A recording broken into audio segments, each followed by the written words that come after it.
2006 সালের 26 আগস্ট দিনাজপুরের ফুলবাড়ীতে উন্মুক্ত কয়লার খনি প্রকল্প বাতিলের দাবিতে বিক্ষোভ শুরু হয়।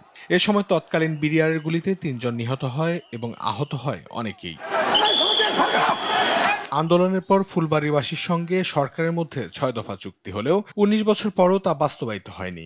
বরং 2014 সালে আন্দোলনের নেতাকর্মীদের নামে 2টি মামলা দায়ের করা হয়। তবে নেতাকর্মীদের দাবি এসব মামলা রাজনৈতিক উদ্দেশ্য প্রণোদিত এবং অবিলম্বে প্রত্যাহার করা উচিত। ফুলবাড়ী আন্দোলনকারীরা বলেন, জাতীয় স্বার্থে রক্ত দিয়েছেন, কিন্তু দীর্ঘদিন ধরে চুক্তি বাস্তবায়ন হয়নি। আজ 19 বছর পেরিয়ে গেল, আজকেও আমাদের এই 6 দফা দাবি বাস্তবায়ন হয়নি এবং উল্টো আমাদের নামে 2টা মিথ্যা মামলা হয়েছে। একটা ফৌজদারি মামলা আর একটা হলো 100 কোটির ক্ষতিপূরণের মামলা। আমরা চাই অবিলম্বে এই মামলা প্রত্যাহার করা হোক। ফুলবাড়ী শুধু একটি আন্দোলনের নাম নয়, এটি জাতীয় সম্পদ রক্ষার প্রতীক।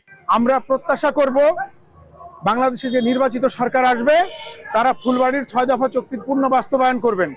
যদি 6 দফা চুক্তির পূর্ণ বাস্তবায়ন তারা না করেন, আমরা আবারও রাজপথে থেকে লড়াই করে সংগ্রাম করে প্রয়োজনে বুকের রক্ত দিয়ে 6 দফা চুক্তির পূর্ণ বাস্তবায়ন করব। আমরা চাই, যেহেতু ফ্যাসিবাদী সরকারের আমলে ষড়যন্ত্রমূলকভাবে মামলাটি দায়ের করা হয়েছে, অবিলম্বে এই মামলাগুলো প্রত্যাহার করা হোক এবং আমাদেরকে নিষ্কৃতি দেওয়া হোক। প্রতি বছর 26 আগস্ট তেল, গ্যাস, খনিজ সম্পদ ও বিদ্যুৎ রক্ষায় জাতীয় কমিটির জাতীয় সম্পদ রক্ষা দিবস এবং ফুলবাড়ীবাসী ফুলবাড়ী শোক দিবস পালন করে।